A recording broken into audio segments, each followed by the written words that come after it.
Wednesday, September 30th, and this is Geeknights. Tonight, the rewatching of anime.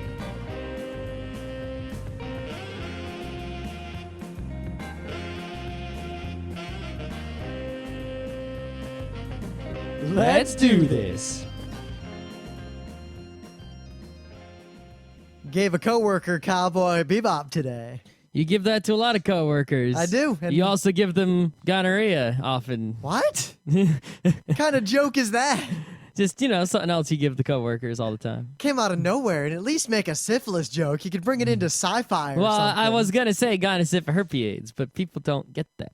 I think they would have gotten the joke, though they wouldn't have gotten the deeper meaning of the joke. Yes, there is a far deeper meaning to the gonorrhea for herpes. But seriously, gonorrhea, that's what you come up with? That was the first part of the gonorrhea for herpes, so I went right into it. Usually when someone makes that joke, they just say like AIDS.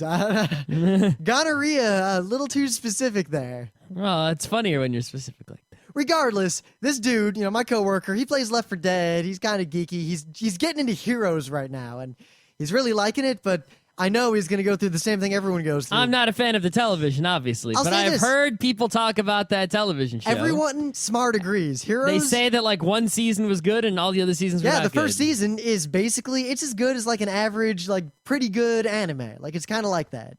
And then they do what they do to every show in America is they water it down and span it out a bunch more crap seasons. Mm-hmm. So, he was complaining about that. Like, yeah, I hear the show's going to be crap after the first season. Why do they water it down? And I was like, I got a show that doesn't get watered down. And the dude already likes Guy Ritchie movies and stuff like that. So there's no way he's not going to like Cowboy Bebop. Well, there's no way any human being would not like Cowboy Bebop. It's not a no true Scotsman argument. It's a perfect alien detector, you see. Even then, most aliens like it, so it doesn't really help you out. Well, no, but it's like it has false negatives, but never. I mean, you know what I'm saying. Sometimes it won't detect an alien when there is one, but if it detects an alien, it detected an alien. Well, I'll say this. I mean, like when we talk about Evangelion, a lot of people say they don't like it, and there's debate about it. And while I think those people are all wrong. No, that doesn't detect aliens. It detects stupid people. I think he's going to watch. I told him, because just to be sure, I was like, watch episode 5. You got to watch episode 1 first. It's far. I mean, episode 5 is clearly a superior episode. I will say this. We did watch episode 5 first. However, we watched episode 5 already being anime type people. I think episode 1 is far more accessible to the general public. Now, I would argue that it depends.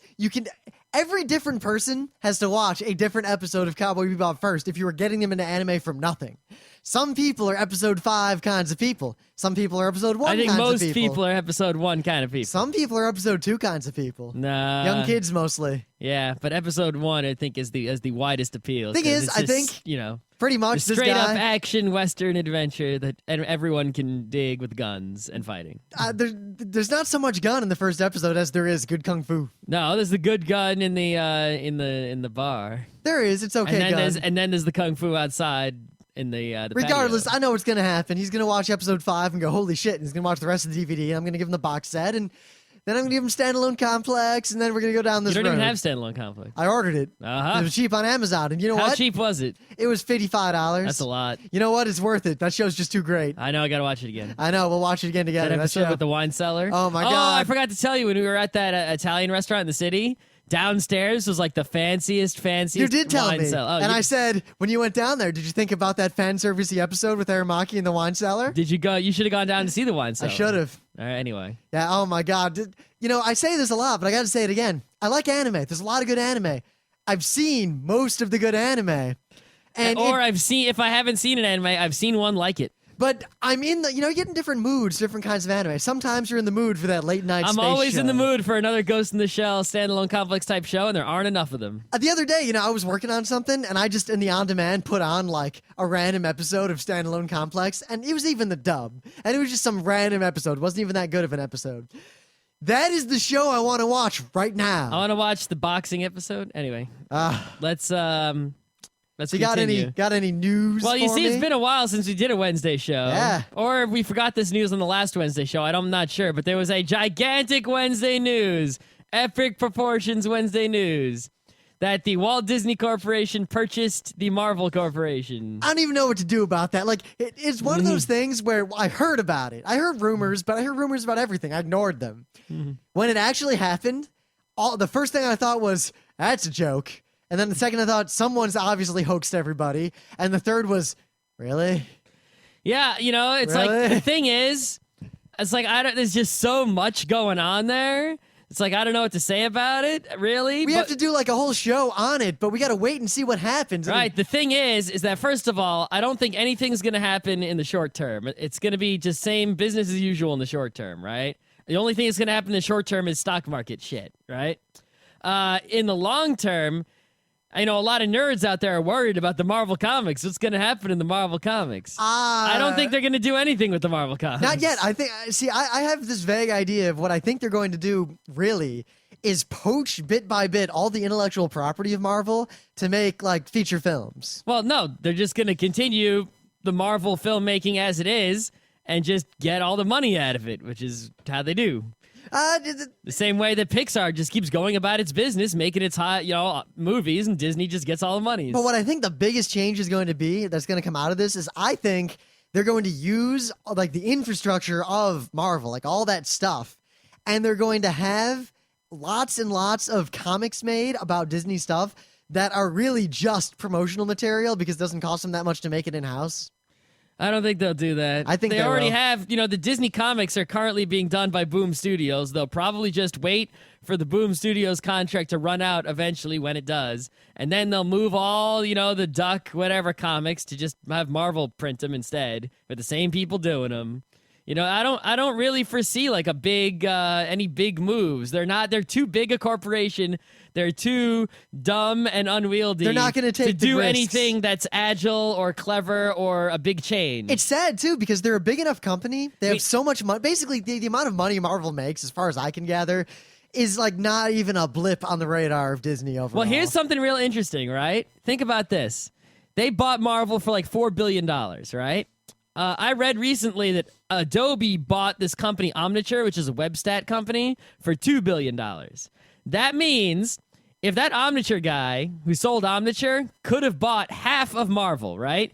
Spider-Man is pretty big, but Spider-Man is like maybe 40% of Marvel. That means he could have traded his webstat company for Spider-Man. What would you do with Spider-Man? I would rather have Spider-Man than a webstat company, I tell you that much. But what are you going to do with Spider-Man? Make some comics? Well, first, I would I would take all the merchandise, right? 2, I would start the comic over from zero. Now, I would do the same one. Piss off all the fanboys. I would milk the merchandise to a degree that would make grown men cry. Oh, absolutely. I would also make a lot more clever merchandise than they have made in the past.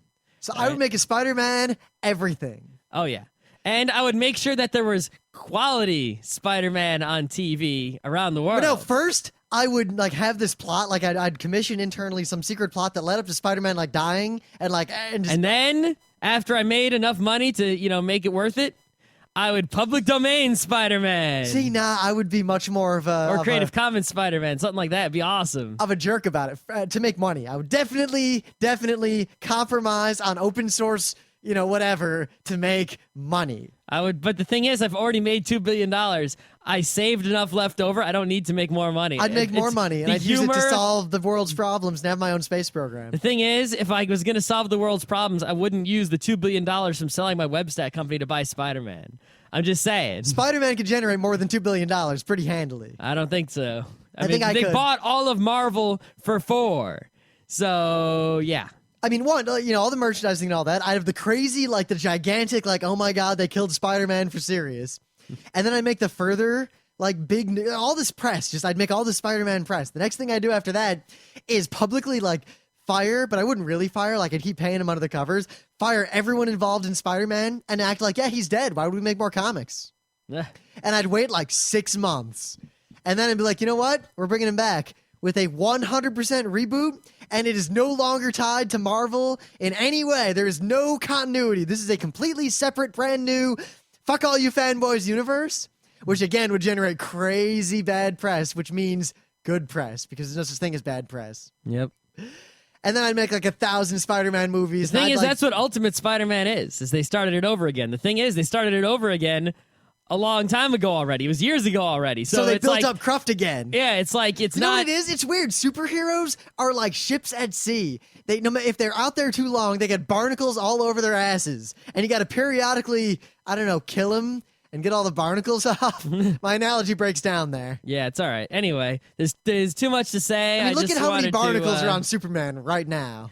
There's too much to say about this. It's crazy. Really, nothing's gonna happen. Nothing super big. It's nothing that any Disney or Marvel fans I'm should gonna worry say about. this: we've made our wild claims what we would do, and we cannot really make any good predictions other than these Nothing's boring gonna ones. happen. Everything's gonna happen. I don't know. Nothing's gonna happen. I It's think- not for years and years and years. I think we would be in a better position if we waited until something happens and then talk about it. I think that is the way to go, but it's gonna be years, many Yeah, years. We'll see. We'll see what happens. Yep. The thing is, I don't care necessarily. Okay, oh, you know what's gonna happen in the short term? All the Marvel employees are gonna have to like change their insurance and do all this HR paperwork and. It depends. Depends on what kind of redundancy No, there is. I'm sure there are because I saw some tweets from some Marvel people. They're like moving offices and it's that kind of thing. So we were at the New York Anime Festival over the weekend. We're not going to do a whole show on it, but there are noteworthy items from it. A lot of mangas were licensed. Yeah, we should start with the bad first because I always hate to talk about just the bad stuff in a convention, but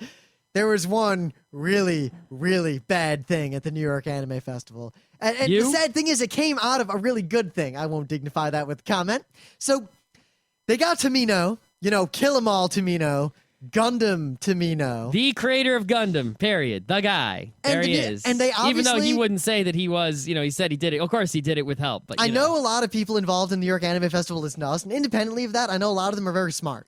And they did like the right thing. They got Tamino and they made him the keynote speaker. They Very had good. a keynote. Yay. And they it was made a- well attended. They made a Yay. big deal about it. More people showed up to that keynote than showed up to like Ishiguro anything at Otakon. Yep, very good job, Anime Festival. And it was all set. It was super and they had a problem where like a lot more people lined up than even they expected. So they moved it into the biggest room they had. Like they did everything they could do to deal with the situation. All these people come in, they got the cameras and everything. And I don't know who the guy was that they had to translate for him, but the dude did not speak Japanese Yeah, they had a translator who basically couldn't translate. at all. Like it started out like he You're was supposed doing to have a professional translator, people. like the dude was doing pretty badly, and Emily's sitting with us, and she's like, "That's not what Tamino said." And so she starts like whispering in our ears in the real translation. And like as this is going on, the audience is grumbling more and more because Tamino would You can say, tell that he didn't know what he was doing. because Tamino would say like this very long thing, and Emily would translate it, and it was this really insightful like comment, and the translator would translate it into like this one curt sentence. Yeah. And at one point, like Tamino said a bunch, and the translator paused for a while and said something really curt, and then Tamino like looks at him with these eyes of, "You didn't translate me for shit." Yep. Like Tamino didn't speak English, but you don't need to speak English to know when the translator is fail. So finally, he had all his staff up there, and finally, one of his staffers, this lady, and while it may have been slightly unprofessional, I think it was warranted. She basically just said in English to the crowd, I would just like to note that we will have the proper translation online and available for everyone later. Oh, snap. And then the translator guy gets all pissy and starts arguing with her, and I couldn't see the conversation, but he's like, me, and she smacks him the fuck down. And Oh. basically, eventually, they just had him shut up, and he sat there quietly not talking for the rest of the keynote, while all of the staff up there, who obviously were not ready to translate and are not professional translators, did the best they could. Thing is, they had this guy up there who wrote some book and lived in Japan, and he lived in like Tokyo and New York or something. And I'm like, why didn't that guy translate? Like he was acting like he was like the MC, even though no one cared about him whatsoever, and he was sort of But if he lives in Japan, shouldn't he know Japanese? Shouldn't he The be thing able is, to as translate? Emily pointed out, I mean, it's one thing to be able to translate. It's another thing to be able to translate on the spot in front of an audience. It's not Even an if he easy thing did it to do. slowly, if it was correct, it would have been better. Secondly, Tamino was giving a prepared speech. When someone's giving a prepared speech, you can have the translation already done in advance. Yes, hint. And someone can just read it. Hint to you all don't of even you. need a translator. When we have done this sort Although of thing, it's very good to have one. we've done. I mean, it depends. I don't know how prepared his speech was and how much he gave them ahead of time, but it is a common trick if you are doing a very staged event where someone's giving a so-called impromptu speech but really, like, you've prepared everything ahead of time. You just translate everything ahead of time. That's how the whole industry does it. And then you Everyone does still it need a that way. translator, though, if, you know, people, if he says something that's not in the script or what. Yeah, but the worst thing was, you know, Emily was just translating for us, and what he was saying was great. His message was basically, look, you fanboys, I'm not going to talk about your fanboy stuff. I'm going to talk about, like, what it really takes. And it was really insightful, and he was... Yeah, I was surprised. Like, you expect Tamino to be one of those crazy dudes, right? But really, he was just like, all, you know, some of the other anime creators where really all he cared about was film, right? He's a big film guy, like all the, you know, like Miyazaki is, and like Otomo is, and like Satoshi Kon is. But it was really telling right? when someone asked him, like, how'd you get into all this? Like, how did you... And he was basically like, you know, they paid me a lot of money. Yeah, I needed money. like it's like he's been in the industry so long, and he's like so locked in. He's got like tenure, so he was like just willing to just be completely honest and scathing. He just came out with it. He Someone's was like, they're like, why did you go back to Zeta Gundam again? For the money. They're like, what was it like to work with Tezuka? He's like, I won't comment because I'd make a lot of people mad. Yeah, it's like he dissed Tezuka. He was like, you know, I was like, oh shit.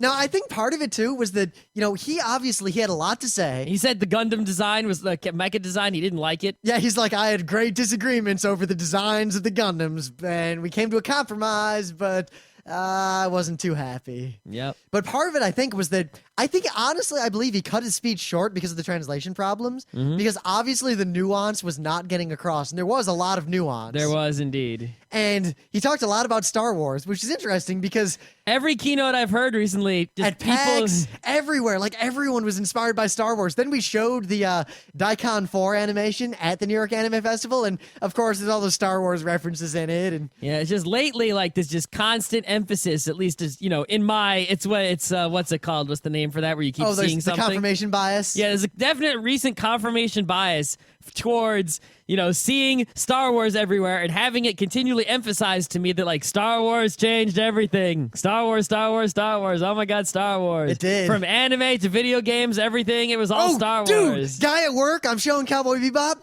has never seen a Star Wars movie all the way through. He's seen little bits. He does not know the plot. I know, there's people like that. I know they exist. Jesus. When I worked at the dry cleaners when I was in high school, no people there who worked there had seen Star Wars. The next time we run the animation C panel, because you always do the thing where, like, you know, everyone in the audience is like, you know, don't tell us the obvious stuff. And we're like, all right, guys, anyone who's not seen Cowboy Bebop, raise your hand. And, like, half the room will raise their hands, and the other half of the room goes, what? We got to do the same thing for Star Wars just to make the broad point that everybody's... Yep. The sad thing is, more people have seen Star Wars than have ever read, like, any Shakespeare. That's just because there's more people now, and because if they could distribute the Shakespeare in the olden days, and there was many people to distribute it to, and they were literate, then maybe. Yeah. It's style of the times. Anyway. But that aside... Also, you know, Star Wars is much more accessible, whereas Shakespeare, not so much. Anyway, I think that in addition to cutting his speech short, he gave very curt, funny aphorism answers as opposed to long, nuanced answers. When anyone asked him questions, he always gave this short, like, searing answer as opposed to an elaborate answer. And also shot the fanboys down. Like, one guy was like, what would win? Who would Star win Wars in a fight? Blah, blah, blah. And he just didn't answer. Like, he looked and he was like, and they just asked another question. Yep. He clearly does not want to bother with fanboy crap anymore. And it was so refreshing and great. And I'm so sad that the translator fucked it all up because I'm sure he had a lot more cool stuff to say. Yep. The only other thing I got to say about the NYAF that's negative is that it's sort of disorganized-ish. Like, just walking around, you sort of get this feeling like you had at Children's Palace when it was going out of business. Like, you know, Children's Palace, by the way, is a toy store that when it went out of business, like, everything was ultra discounted. And they basically got rid of all the employees except for the checkout employees. So basically, it's like, imagine giant shelves of toys, and they're just all over the floor and all the hall. Like, there were aisles. entire shelves knocked over. I found like a Super Nintendo game under a pile of stuff and bought it for like $5. Yeah, so I mean, walking around the New York Anime Festival, it just sort of feels like some moe like vomited all over the whole Jap. But at the same time, I've realized, like, a lot of the problems with the New York Anime Festival, Are the Javits' fault? they have nothing to do because the people who run the New York Anime Festival, they obviously are doing all the right things. They're doing it. It's plainly obvious that someone out there is listening to our show and taking our advice directly. They made a keynote. They changed the volunteers to heroes. Yes, and the volunteers, like it showed. The volunteers were like really trying. Yeah, hard. they were doing a lot better than previous years. It was pretty cool. Yeah, they spaced all the panels out. Like there was just a 15-minute gap between each panel, which was just enough time to like, clear the room, sort everything out. They had the volunteers going around, like holding up the 10-minute, 5-minute signs, making sure the panels ended on time. All the tech people were great. Yep. Well, the tech people are the union guys, and for some reason, they're great. But perhaps the union guys who do the loading and unloading, not so great. Depends on what union, I think. I don't know. Who knows what the situation is with that? But the tech union at the Javits is good. But like they did everything right, and I realized the biggest problem really just is that the Javits sucks. Like it is a terrible convention center for this kind of convention. Absolutely. And also, where they put the NYAF this year, in the bottom part of the Javits, it's just the atmosphere of the building is kind of oppressive because the ceiling's really high, but it's really like dark and dreary. So it feels like the ceiling is low. Like in Otakon, like the cement rooms, like the Artist Alley, like everything is bright white. Even the ceiling is bright white. It's even though you're basically in a basement with no windows, it's like the sun might as well be shining in there. And the ceiling is very high. In the Javits, the ceiling is kind of high, not as high as the Otakon ceiling, but it feels very low, like it's right on top of you. It feels crowded. It's sort of dark. It's not bright and white and awesome in there. So it just sort of makes this feel to the show that's sort of, yeah. Plus the space, like they can't isolate sound, and it's really just one big room with partitions, and that's the biggest problem with Anime Next the last time we went. Much of the space was in that big, like, open area. Yeah, it's just one room with partitions, and you can hear everything all the time. So it's like the sound is a mess in addition to sort of like the feeling of a physical mess. But there's nothing you can do about that, and I don't, like... Move. Where? Do what Bath did and be spread out all over the city? That's a disaster. I sort of like the idea. I sort of like that they're going to combine with the New York Comic Con. I think that's going to work well. Oh, really? Especially if they do the combined show floor and they put it in the good part of the Javits? Because if they take all the show floor-y stuff out of that downstairs area and just put, like, the panel rooms down there, it'll work a lot better. I think so, too. Also, if you notice, when you go to the Javits for, like, a convention in the upstairs part, like, some conventions, it feels dark. Like, the New York Comic Con actually feels sort of dark, right? But in the Artist Alley, it actually feels bright. And, like, if you go to the car show, it's like the brightness or darkness will vary totally by, like, which car company you're next to, So it's really all about what you bring to the space, and the space itself is really flexible, and you just really have to try hard to make it right. Yep, but in the end, I mean, while I can't, it's one of those things you can't complain about. Like, yeah, the staff of the BCC are crap for Otakon. Yeah, what are you gonna do? You can't get rid of them. All that stuff, but. The combined one, I'm really looking forward to the combined Comic-Con Anime Festival. Oh, I'm going to be there all 3 days. We're going to stay all 3 days. We're going to do crazy programming for it. Like, it's going to be awesome. I'm excited. But I am. It's like, New York Comic-Con, I was like, okay, one day. New York Anime Festival, okay, one day. Combine them, it's like, oh shit, that is like big level. Plus, all that aside, everyone seemed to be having, by and large, a really good time. Like, the show was doing really well. There were a lot of people there. Yep. And, we did our panel, Anime You Should See, on Saturday night. Like, that was our big panel at it. A ton of people came. There was a gigantic line. They almost had to clear the room out. It was, like, standing room only. And it went really great. And the audience was really cool, if a bit unruly. Seriously, people.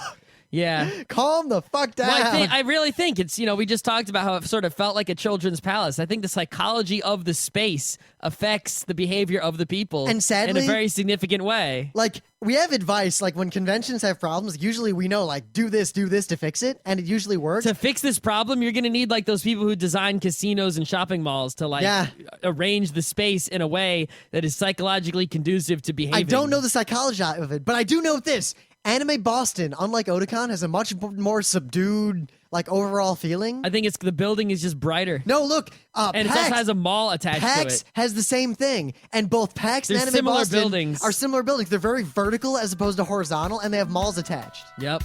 I don't know, maybe there's something there, but...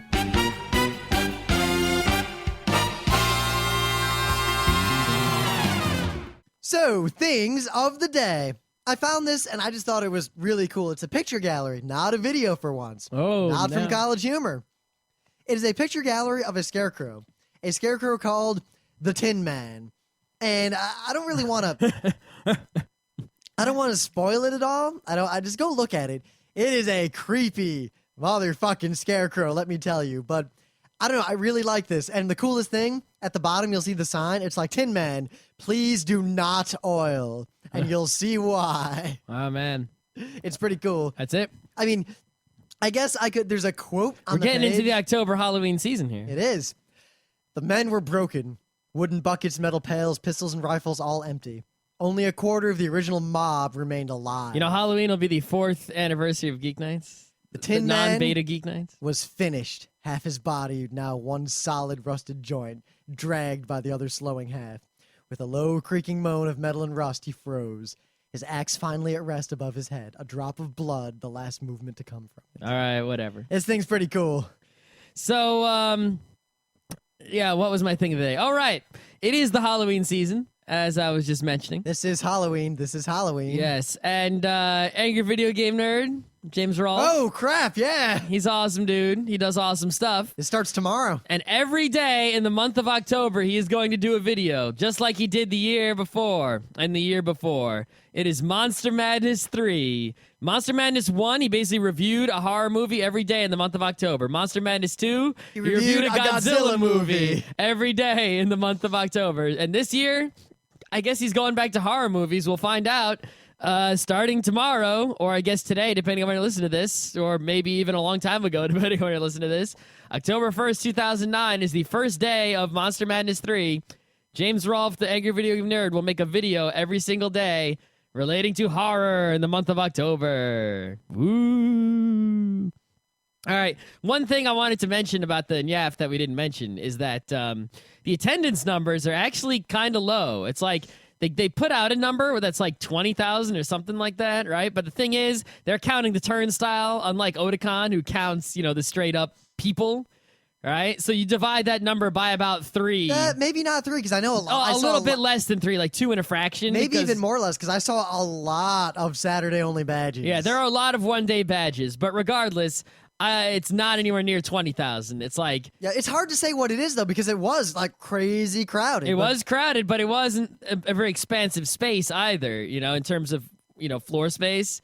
So how many people were actually there is difficult to say, and you'd have to have them count it. But regardless, it's nowhere near 20,000. Yep. And the thing is, I just want to say I'm really surprised that, there's a lot of industry announcements at the New York Anime Festival compared to other cons. Like, it's sort of become, it's like Anime Expo and New York Anime Festival is where the remaining anime manga industry makes its announcements. I'm really interested to know why... it's a relatively small con. I'm really interested to know why not Otakon. Right.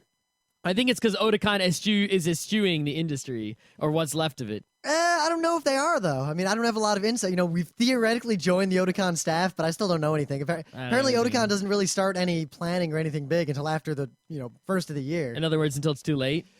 It's just kind of weird. We're trying to get stuff ready for Otakon, and yet, we've already scheduled some panels for Kineticon. I know, right? Oh, well. So I've seen, Escaflowne 3.5 times. I've watched Cowboy Bebop 3 times. I've seen Utena 4 times. I'm going to watch Ghost in the Shell Standalone Complex a 2nd time. I don't even know. I'd be here all night trying to figure out which I've seen things... Trigun twice. I've seen Beautiful Dreamer 7 times. Yeah, I've seen a lot of things, a lot more than once. Not even just and anime. Not just anime. Attack the Gas Station. I've read the Akira manga 3 or 4 times. Star Wars. All of it. I've realized... I forgot the meta moment. Oh, well. I've realized with all the media I consume, with anime more so than anything, there's this rewatching happening. Yeah. I mean, I reread books. But not nearly with the frequency that I rewatch anime. And it's almost like it becomes this ritual. And it's not just us, a lot of people. I remember I was having a discussion with someone in the crew, and they said something like, yeah, it's about that time to watch Escaflowne again. I replay some video games. I played Zelda 1 how many times? Yep. So we were thinking about it, and we tried to figure, let's do a show on it, I guess. Yeah, I mean, why is it... First of all, there's a few questions that to answer here. Why are we rewatching anime? Why are we doing it? If we're doing it more so than we are for other mediums of entertainment, what's the reason for that? Should you even rewatch anime, or is it a waste of time? You know, why do you enjoy rewatching it? Like, if you know what's going to happen already, it's like you've already seen it. Why you double dipping? When I think about it, it's really just the TV shows, because rewatching a movie, whatever. I mean, that happens. Actually, I've rewatched movies a lot. So have I. I'm saying whatever. It's not as novel of a thing, but how many TV shows do you watch? Maybe it's just that anime is the only place where there are really these kind of story in a TV show from start to finish. Yeah, I think it's because it's not only that it's start to finish, it's that it's, usually not incredibly long. I mean, you're not going to rewatch all of Dragon Ball Z. Well, maybe some people will, but most people won't.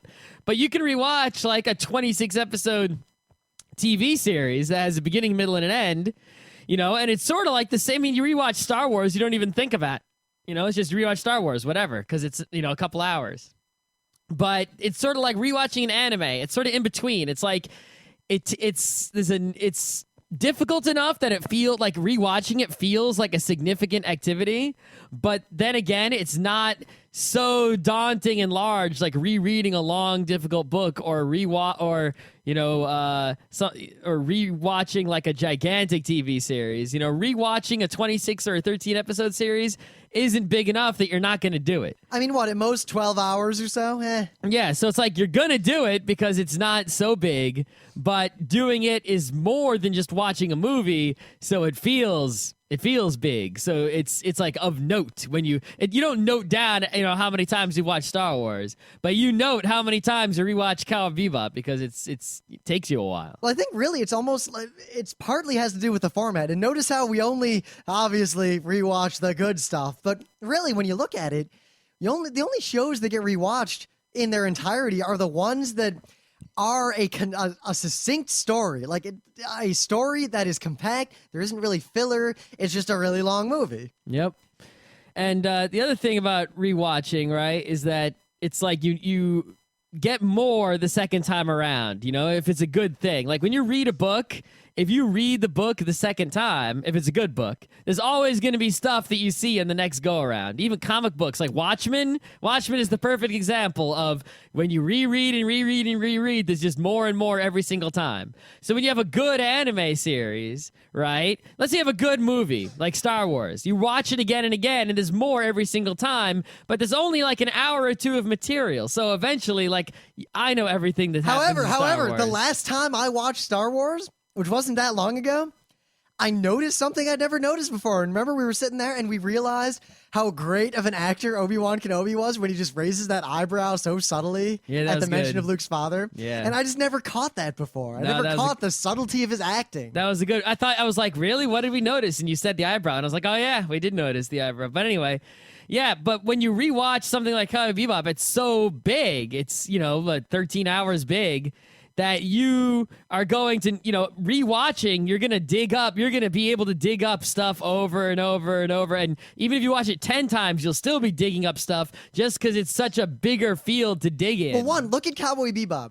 It is paced such that if you watch it, it never, like, it is as plot and comedy and action dense as a movie. Mm-hmm. The entire series is just nonstop great. There's no like lull, no middle filler episodes, nothing. So think about the intensity of watching Star Wars, like the kind of the build up and everything all the way through. You get that for the entirety of a show like Cowboy Bebop. Yeah, it's also, you don't have to watch the whole thing at once. You don't have to do a marathon. You can do the one episode at a time. Like, I had seen Robotech when it was on Cartoon Network, right? But then I got the Macross box set that I pre-ordered. And, for $300 way back in the day, if you didn't pay $300 for your original Macross box set, you didn't buy the right one. You're not cool. You're not a real Macross fan. I met a guy at New York Anime Festival who bought that same set and paid the same amount of money and pre-ordered like 2 years in advance, just like me. And I was like, yeah, real Macross fans. Yeah. So, yeah, when I was at RIT, I watched it one episode a day until it was over.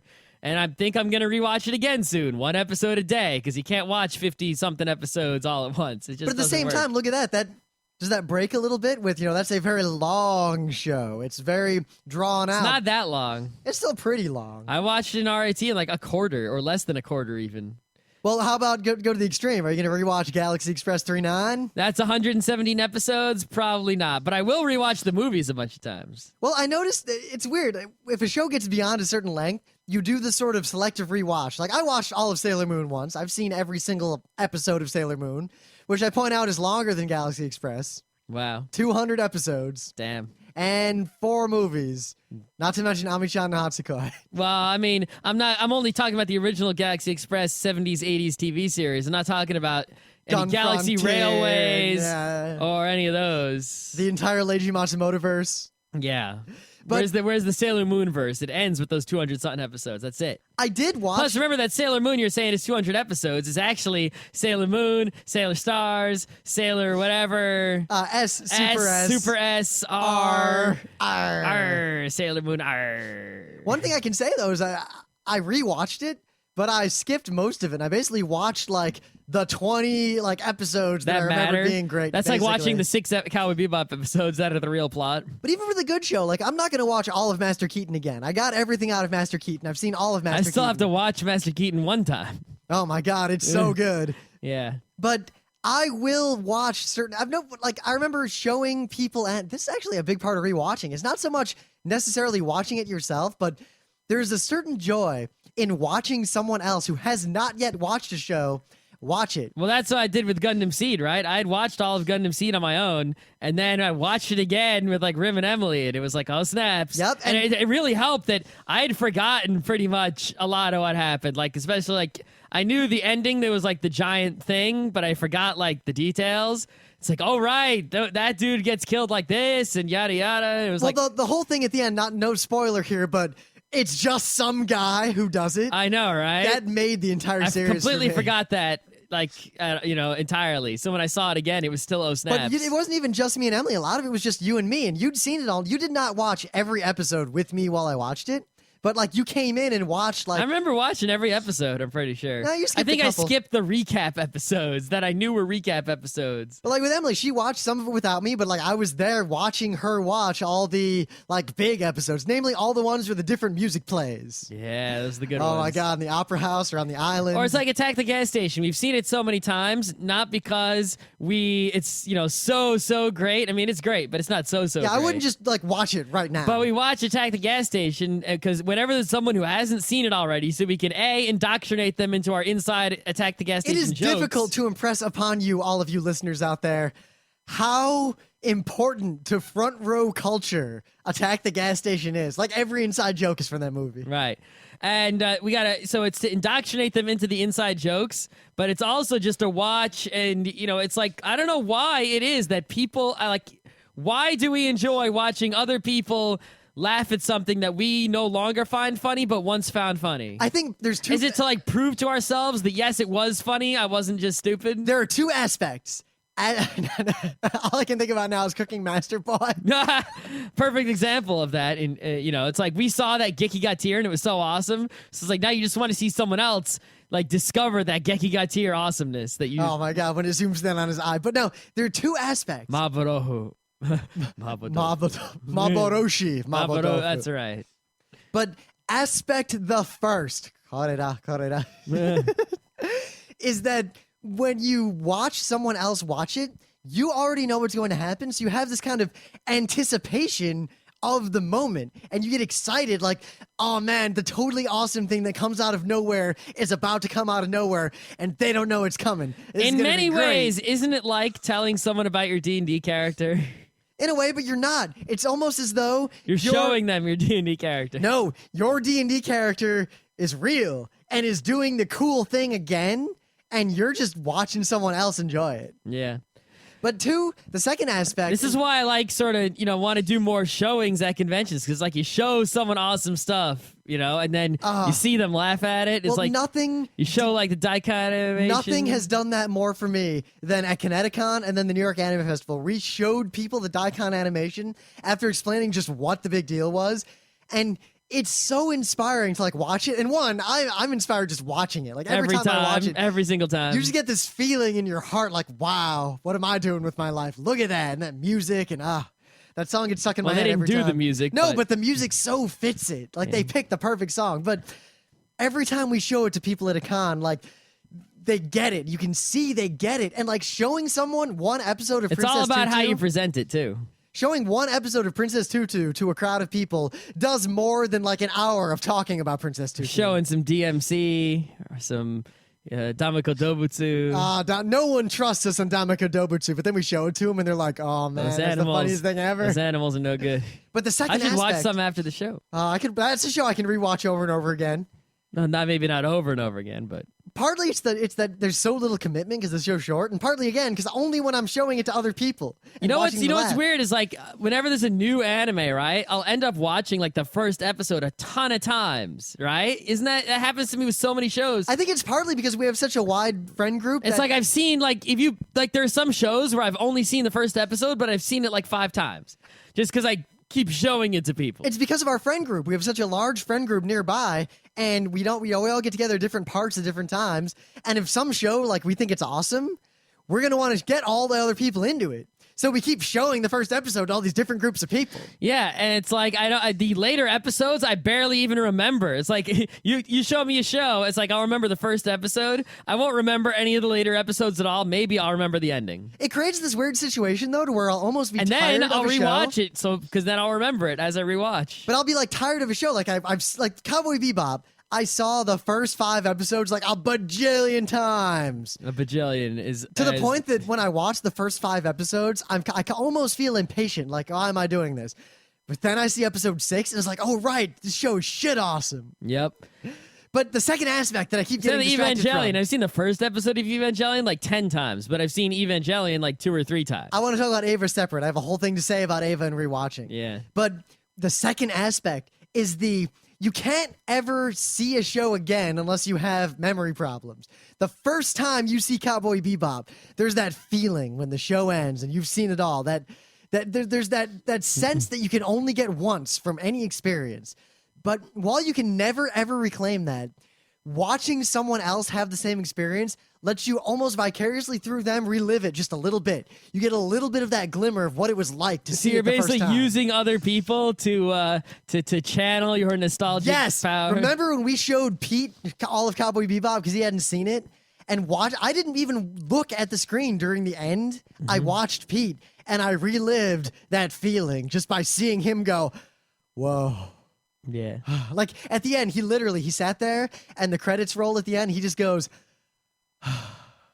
Was it Alex or Pete? I don't remember. Might have been Alex.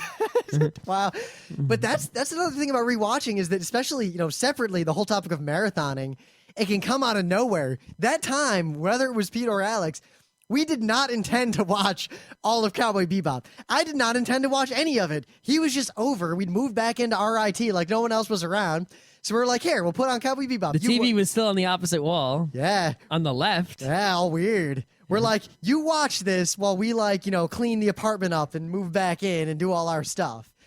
And, he turns it on and the first couple episodes playing. I keep walking into the room, watching all the good scenes while he's watching them. And we just kind of kept watching. And then after about 10 episodes, me, him, and Scott are just sitting in the room, watching every episode in order without stopping. And then the whole show was done. And there was nothing we could have done to prevent that from happening. Nope. And it's the same thing with, some shows force you, like Escaflowne. You better be ready to marathon that whole show if you watch one episode. Yep.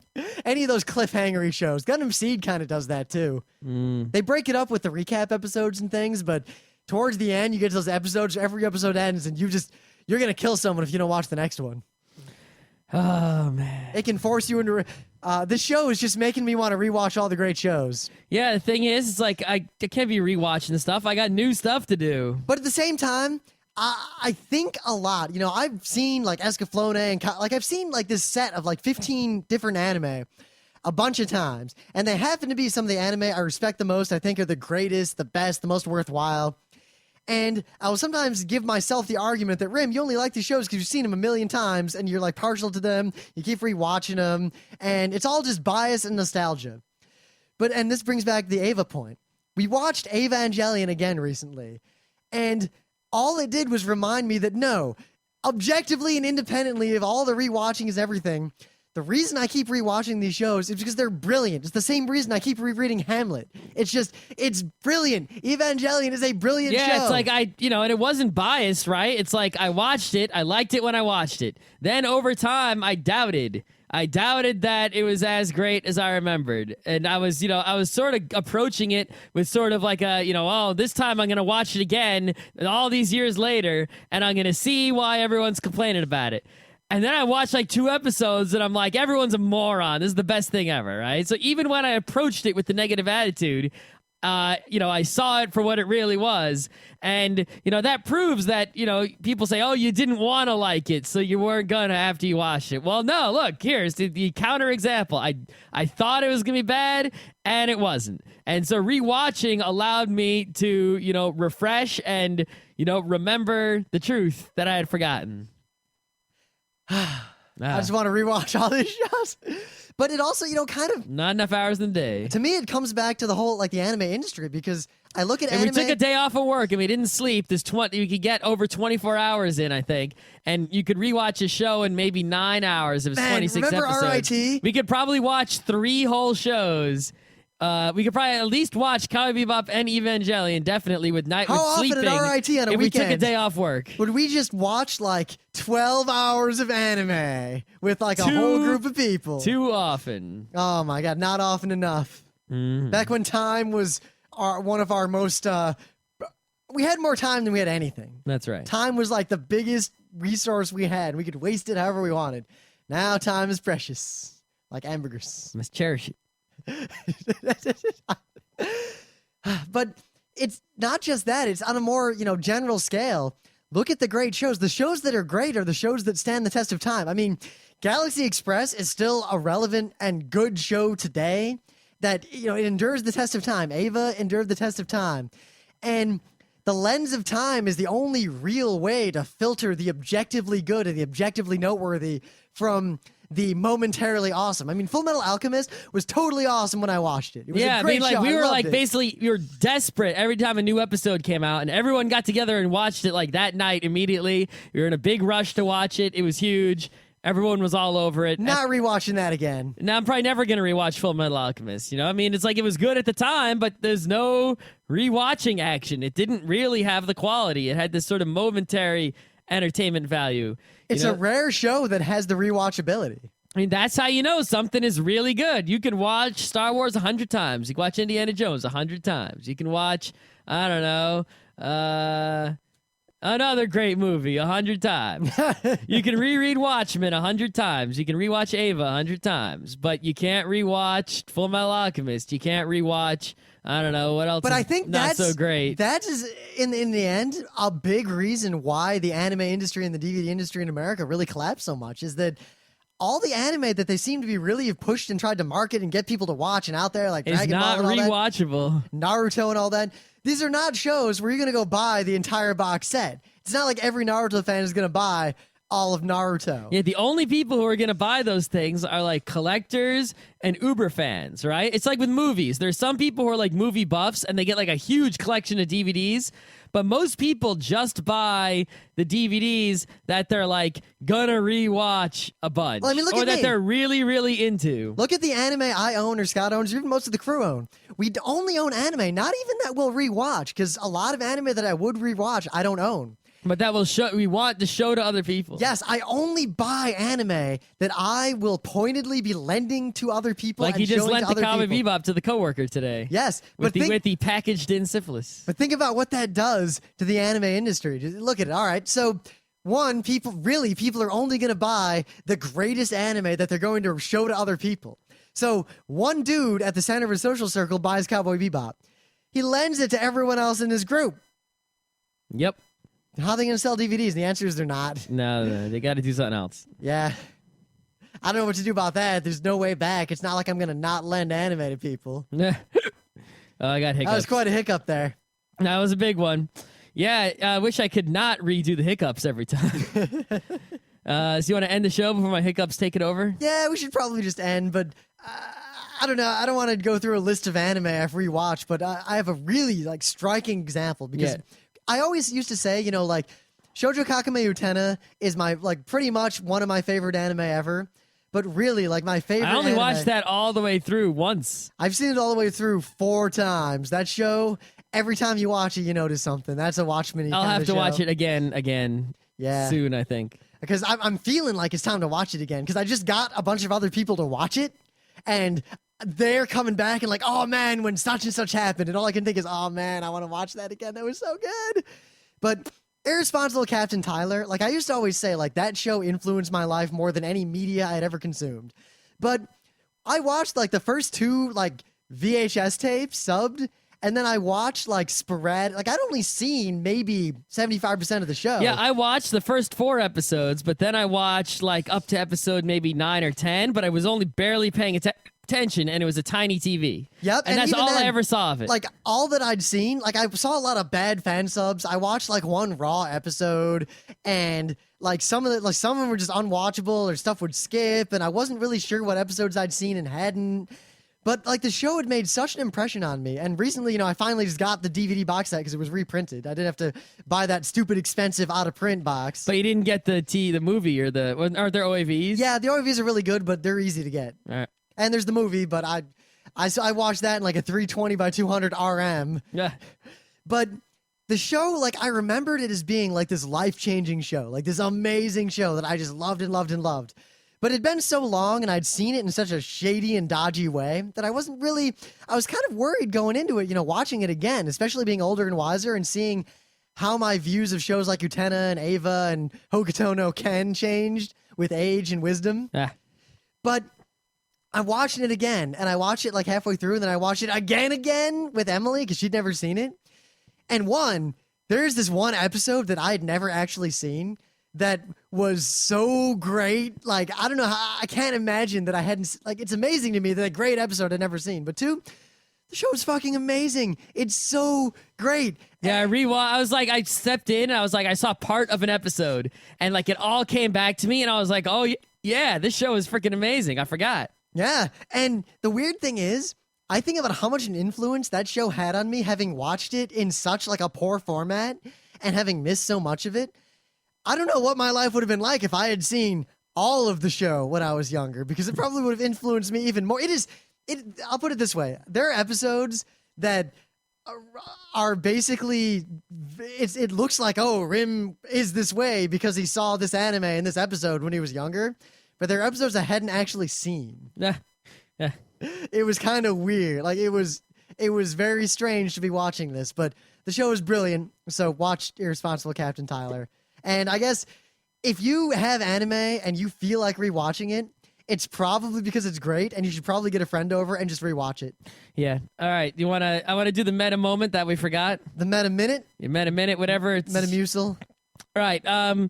The ad contest. I think I'm just gonna pick a winner at this point Pick a winner. Because nobody is entering, but I forget the name of the winner. So I'm going to go, and the next episode I will announce the already selected winner who will receive the full set of Akira manga, all 6 volumes.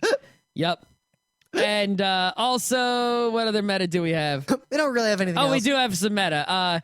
Let's see. I'm moving, and Rim's got house buying, and who knows what is going on here. Yeah, there may be in the coming weeks a short hiatus of Geeknights, but do not fear. Geeknights is going nowhere, and in fact, we're not going to do. There may be some service disruptions, and then we will return to your regularly scheduled programming. So if we miss an episode, don't come and question us out. Just I'll say this though, we missed the last. We're gonna miss some. We missed the previous Thursday episode. That was just me totally bailing. That wasn't any interruption. We're gonna, for the next month or 2, things are gonna be a little shaky. We'll still try to get episodes out when we have time, but we can't promise between anything. Hiccups.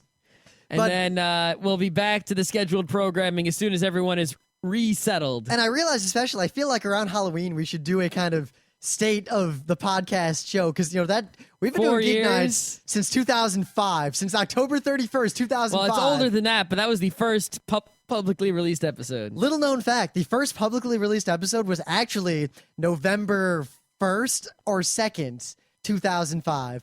We then retroactively, a week later, took an episode we had recorded but not released and put it up for Halloween because we thought it was good enough. There are 2 weeks of shows before that none of you will ever hear. Or maybe they will. Dun, dun, dun. Well, as I've said in the past, they are on the internet if you know where to look. Yep.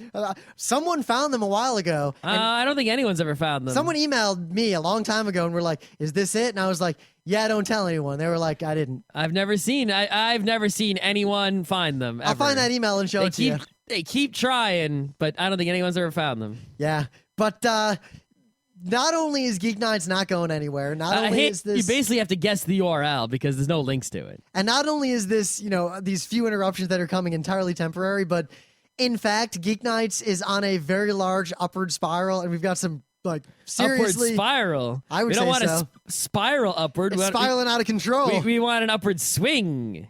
Let's just say that we've got big works in progress that have been, in the works for a long time, and they're starting to come to fruition in surprising ways. Mm-hmm. I don't really want to say anything because we haven't confirmed all the things we're doing yet, but big stuff is coming. I'll tell you that. It's big, Jerry. It's big. The Hopper.